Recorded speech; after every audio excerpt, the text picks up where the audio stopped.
Hey, how's it going, everybody? In this video, we're going to go over Git command line basics. We're going to talk a little bit about what Git is, and then we're going to walk through how to get Git installed, and then the basic commands for working with local and remote repositories. I'm going to use a couple of images in this walkthrough, and these images were taken from the Pro Git book written by these two authors here. And it is licensed under the Creative Commons. If you want to read the book, which is a great resource, you can go to the Git website, click on the documentation, and the book is listed there. So this video is going to be useful for three different types of people. First of all, somebody who has never used version control before. This is a great place to start because Git is the most widely used version control system out there. Second, for people who have used version control but not Git. So if you're coming from a version control system like SVN, then it's going to be great to learn about Git also. And third, this will be useful for people who have used Git but have mainly used the GUI visual tools. So the GUI tools are really useful, but it's better to learn these command line tools from the very beginning because the GUIs can only do so much, and you'll eventually run into a situation where you get stuck, and the underlying knowledge of the command line would be extremely useful. So with all that said, let's go ahead and get started. So first of all, Git is a distributed version control system. So if you're coming from a version control system like SVN, which is a central version control system, then what is the difference between central and distributed version control? Well, a central version control system is located in one place. So people can check out from this central location and make their changes and then check everything back in. But this can be problematic if you can't get access to that central server or that central repository.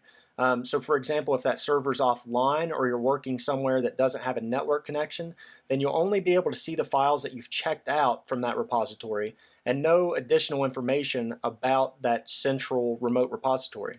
Also, if something happens to that central repository or it somehow gets corrupted, then you've got to hope that there's a backup of that code somewhere. Now, on the other hand, a distributed version control system like Git, in this situation, everybody has a local repository. So you can have the option to have that central remote repository, which we'll look at here in a little bit. But your local repository has all of the information that your remote repository has based on the last time that you sync those two together. So the good thing about this is that if you don't have access to that remote repository, then you can still view every single change that's been made to that repository since it was created. So in a way, it's almost like every developer has an entire backup of the repository. So in the worst case scenario of something happening to the remote repository, every developer has a copy of that same repository on their machine. So that's why it's called a distributed version control system. So now let's go ahead and get started with Git. Now I'm not going to go into too much detail about the installation here. If you go to the website, which is git-scm.com, and then you go to the downloads tab here, then you can find the download for any operating system that you're working with, and the installation is pretty self-explanatory. So after we get Git installed, there is a first time setup that we have to go through. So first of all, after you get Git installed, then you can check the version to make sure that it installed correctly. So if you run this command here, git --version, so I'm going to open up my terminal window here. Now, if I run git --version and it pops up with some version here it says Git version 2.3.2, then that means that Git is successfully installed. Now once you have Git successfully installed, now we need to set up some global configuration variables.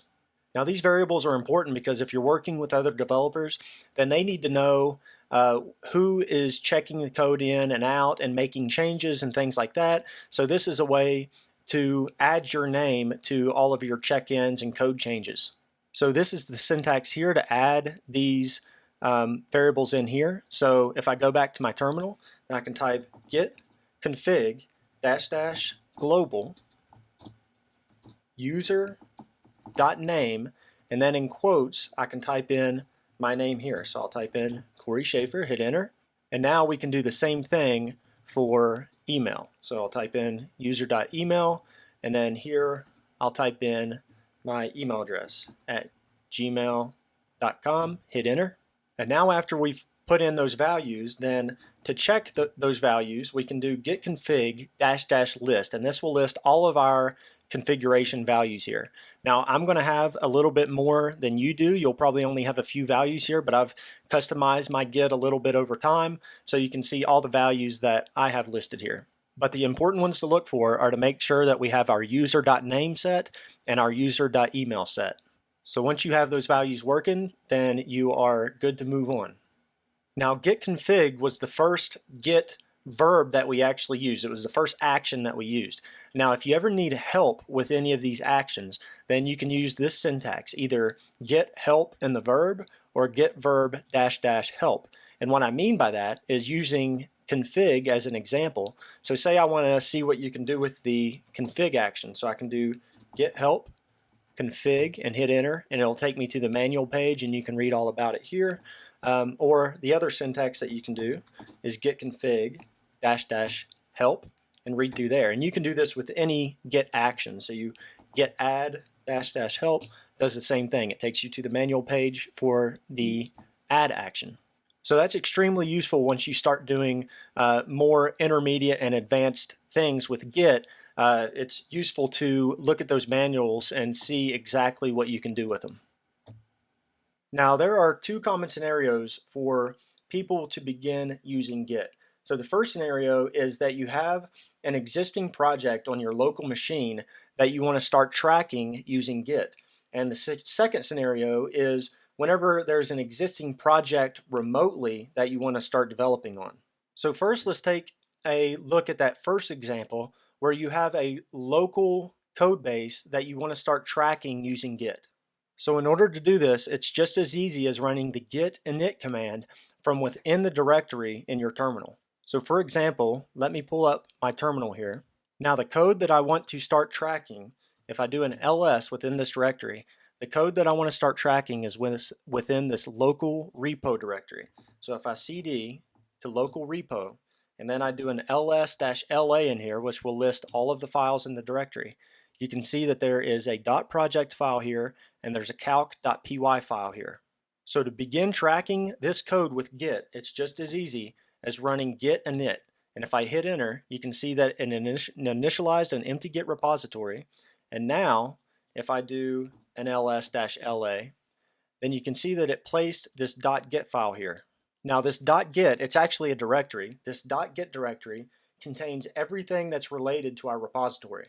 So if we ever want to stop tracking our project with Git, then all we have to do is remove this Git directory just like we would any other directory. And if I do an ls-la, it's gone, and we're no longer tracking this project with Git. But we don't want to do that. We want to track this project. So let's do this again. Now you can see it put that Git directory back there. And now we are using Git within this directory. So now we're using Git in our directory, but we haven't actually committed anything yet. So before we commit anything, let's first run this git status here. So if I pull up my terminal and I run git status, you can see here that we have two untracked files, .project and calc.py. Now this .project file is just a file that I created as an example of a file that we don't want in our repository for other people to see. So there's a lot of files that contain personal preferences specific to our machine or our operating system that aren't actually part of the code that we want tracked. So for example, say that I had my personal preferences within this .project file. I wouldn't want to add those to the repository, and whenever other people check those out, they would be getting my preferences, and we don't want that. So what we want to do is ignore these files, and to ignore files, you just have to create a .gitignore file. So I'm going to do a touch on a .gitignore file, which will create that gitignore file. And now let me go ahead and open this up in my text editor. Okay, so the gitignore file is just a simple text file where we can add files that we want Git to ignore.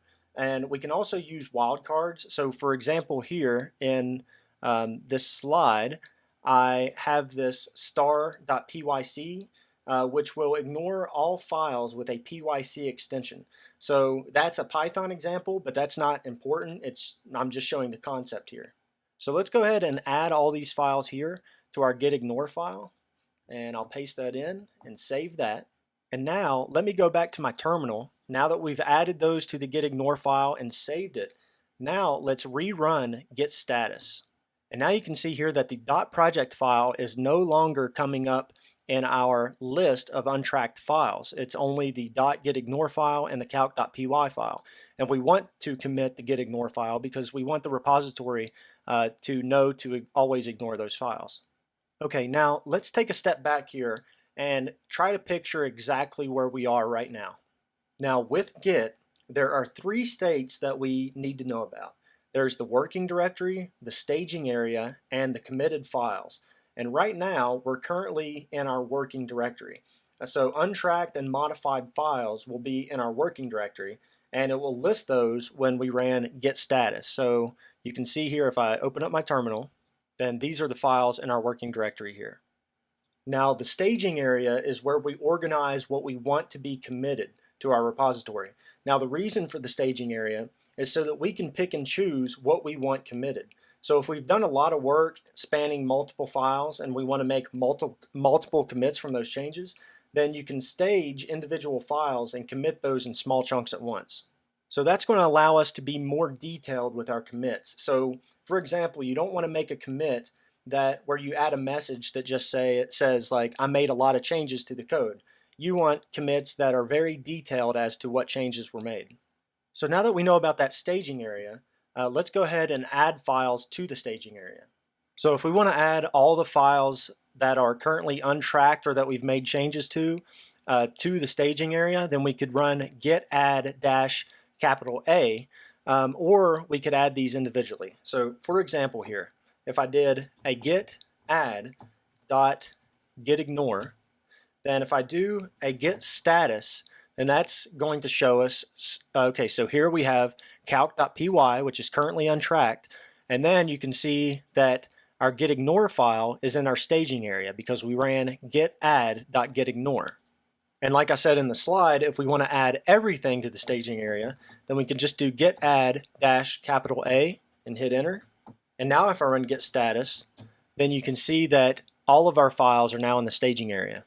So if we were to run git commit right now, then it would commit these changes to our repository. Now if you ever want to remove files from the staging area, then you can use the git reset command. So if I did git reset calc.py and then did a git status, you can see that the gitignore file is still in our changes to be committed, which is in the staging area, and our calc.py file is in the untracked files. If you want to remove everything from the staging area, then you can run git reset without any other options and it will remove everything. So if I type git status now, then you can see that all these files are moved back to our working directory as untracked files. Okay, but we actually want to make a commit now. So let's go through this process again. What we want to do is we want to run git add -A to add everything to the staging area. And now if I run a git status, you can see that all of these changes will be committed. And in order to get these, in order to commit these files, we run git commit and then -m, which will put a message. Now the messages are important. You want to be detailed as to the changes that you made to the code. But this is our first commit here, so we're just going to put something like initial commit. So if I hit enter there, you can see that it added the 2 files to the repository. Now if I run a git status, you can see that it says that the working directory is clean. That's because we've committed those files and now we don't have any modified or untracked files. Those are being tracked now and we haven't modified them since we committed them. Now another useful command here is the log command. So if we run git log, then we can see the commit that we just made. So this gives us the hash number of that commit. Now all those hashes will be unique, and then you can see that our author who made the commit and then the message for that commit also. So now for this example, we are successfully tracking our local project and we have made changes and committed those changes to the repository. So now let's talk about the situation that we mentioned earlier where we want to track an existing remote project with Git. Now this is likely how most of you will be using Git if you're going to be using it in the workplace. So for example, say that your company has a remote repository and you want to clone that remote repository and begin developing on it. Now the syntax for this is git clone, and then the URL, and then where you want to clone that repository. So in the example that I'm going to use this remote repo here, which is actually just a directory on my local machine. Now usually this is going to be a URL. So for example, if this was coming from GitHub or something like that, then it may look something more like this. So you do git clone and then the URL of the remote repository and then where you want to clone that repository. So in this case, the dot just means in the current directory. But like I said, in this example, I'm going to be using this directory here, which is on my local machine, but it's going to behave exactly like a remote repository would. So let me open up my terminal and let me go back to this Git Basics directory. Now if I run an ls here, then I have this directory called clone repo. I'm going to cd into that. Now if I do an ls-la here, then you can see that this is completely empty. These are just relative paths here. So now I want to clone a remote repository here. So I want to do a git clone and then the URL of the repository, and then this dot means that I want to clone all the files from that repository into this current directory. So if I hit enter, you can see that it cloned into the current directory. Now if I do an ls-la, then you can see now I have files here. Now I set up this sample remote repository to be very similar to the example that we just used in the local directory. So now that we've cloned that remote repository, now let's see how we can view information about that remote repository. So in order to do that, we can use a couple of commands. One of these commands is git remote-v and another is git branch-a.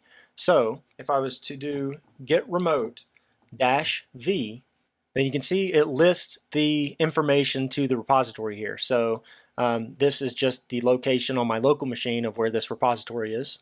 And also if I was to do git branch-a, then it will list all of the branches in our repository, not only locally, but remotely as well. Now we haven't gone over branches yet, but we will do that here shortly. Now let's make a couple of changes to the code base, and we can take a look at how to commit those files and how to push them to the remote repository. So over here, I'm going to go into this clone repo and open up this calc.py file. And now I'm just going to make a simple change here. I'm just going to change this multiply function to return what we want it to return. So I'll do return x times y, and I'll save that. So now we've made a change to our code. So now that we've made a change to our code, how are we going to push these changes to the remote repository? So first, we need to commit these changes locally, just like we did before. So if I open up the terminal here, then the first thing I can do is git diff, and git diff is going to show me the changes that I have made to the code. So you can see here that it has this minus sign with the past, that's what I removed, and then the plus sign here, return x times y, that's what I added in. So those are the changes that I made to the code. Now if I run git status, we've seen this before, then you can see that in our working directory we have this modified.calc.py file. And now if you remember, we want to add those to the staging directory so that they can be committed. So we'll do a git add -A to add all the changes. Now if I run git status again, then we can see that those are ready to be committed. And now we can do git commit -m, and then for a message here we can just do multiply function. Okay, so now we have committed these files locally, and now we want to push these changes to the remote repository so that other people have access to those. Now whenever you're ready to commit those changes and push them to the remote repository, there are two things that you want to do, a git pull and a git push. Now people a lot of the times forget the git pull, but you have to remember that we're now working on a project that could potentially have multiple developers, and people have been pushing code to that remote repository while we've been working on our own features. So what the git pull does is it will pull any changes that have been made since the last time that we pulled from that repository. And as you can see, after we ran that pull, it said that we were already up to date because there have been no changes to that remote repository since the last time that we pulled from it. And now we're ready to push. And we will do a git push. And this origin here is just the name of our remote repository, and then the master is the branch that we want to push to. So if we run that, then we have successfully pushed those changes that we just made to the master branch of that remote repository. So now that we've worked a little bit with local and remote repositories, now let's go ahead and take a look at a common workflow that a lot of developers use when working with Git. So I said before that we were going to take a deeper look into branching. So far we've been working directly on our master branch, but this isn't really how you should be using Git from day to day. So let's say that, for example, now instead of that multiply function, we want to work on our divide function. So a common workflow that you're going to use to do this is to create a branch for your desired feature and then begin working off of that branch. So the syntax for creating a branch is git branch and then the name of the branch, which we'll just call calc divide. So I'm just going to copy that. Now let's open up our terminal, and now let's create that branch. So git branch calc divide. And now if I run git branch without the branch name, then it's going to list all of my local branches. You can see that I have master here, which has the asterisk beside it, and that means that that's the branch that I'm currently working on. If I want to start working on the calc divide branch, then I have to check that branch out, and that's using this syntax here, git checkout, and then the name of the branch. So I'm going to do git checkout calc divide. Now if I rerun that git branch, you can see that I am working on the calc divide branch. So now let's start working on the changes that we want to make on this branch. So the changes I want to make here, I want to work on this divide function. So I want to return x divided by y, and I'll save those changes. And now that I've made those changes, now let's just commit this just like we have been doing. So if I do a git status, you can see that our calc.py file has been modified. I want to add those changes to our staging area using the git add command. Then I want to do a git commit with a message of, we'll just call this divide function. And now we have successfully committed this change to our local calc divide branch. Now this had no effect on our local master branch, and it's had no effect on our remote repository. So now let's say that we want to push this branch to our remote repository. So this is the syntax for doing that here, this git push -u origin, which is the name of our remote repository, and then the branch that we want to push to. Now I'm not going to go too far into what that -u does since it's a basic Git video, but basically the U option just tells Git that we want to associate our local calc divide branch with the remote calc divide branch, and then in the future, instead of doing this git push -u origin calc divide stuff like that, we can just do git push and git pull like this, and it will know that those two branches are associated to each other. But we're not going to go too far into that right now. So if I pull up the terminal here and I do this command git push -u origin calc divide, hit enter, now we have pushed that calc divide branch to the remote repository. So now if you remember earlier we did this git branch -a command, and if we run this again, this command was to see all of our branches. So if we run this, then you can see that we can see our two local branches here, calc divide, which has the asterisk, which means we're currently working on that branch. And then we can see that in our remote repository, we have a calc divide branch and the master branch. Now there's a lot of reasons for why you would want to push your branch up to the remote repository. In a lot of companies, that's where they run their unit tests and things like that to make sure that all the code runs well before it's merged with master. But let's say that all of those unit tests and everything ran really well, and now we're ready to merge that branch with master. Now the way we want to do this is we want to check out our local master branch. So we'll do git checkout master, and you can see here that we switched to our master branch. Now we want to pull all the changes down. Remember, before we commit anything to master, we always want to pull down the changes in case any changes were made while we were working on our feature. You can see here that it says that we're already up to date because nobody else has made changes to that remote branch since we've been working on the calc divide branch. And now we can do this option on git branch here, which is -- merged, and what that's going to tell us is the branches that we've merged in so far. And you can see here that if I run that, calc divide doesn't pop up here because it hasn't been merged yet. So in order to merge that branch with master, you do a git merge and then the name of the branch. So I want to merge calc divide with master, so I'm in the master branch, and I do a git merge calc divide, and it will merge those changes into master. Now that I've merged those changes into the master branch, then I can push these changes to our remote master branch by doing a git push origin master, just like we did before. And then now those changes have been pushed to the master branch on the remote repository. So now that we have finished merging those changes from calc divide, now that feature is done and we're ready to delete that branch. So that same command that I ran earlier, just to double check that everything was successfully merged, if we rerun git branch -- merged here, now you can see that calc divide shows up here. So that means that we have already merged in all the changes in that branch into master. So now we're ready to delete that branch since it's no longer necessary. So we can do git branch and then -d, which will delete it, and then calc divide, which is the name of our branch. So now that has been deleted locally.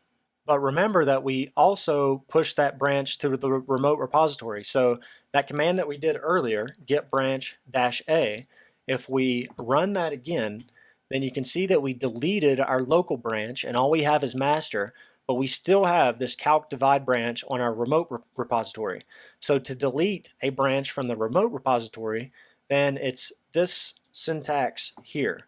We can do a git push origin, which is the name of our remote repository, -- delete, and then the branch. So if we run that, and then we rerun git branch -a, you can see that all we have is our local master branch and our remote master branch.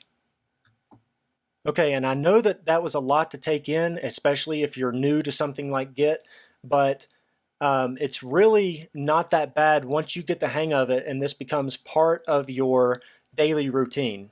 Now, really quick, I'm going to run through a faster example here because I know that that seemed like a very long process, but if I'm not talking through step by step, then you'll see how fast it is to actually make these changes with this workflow.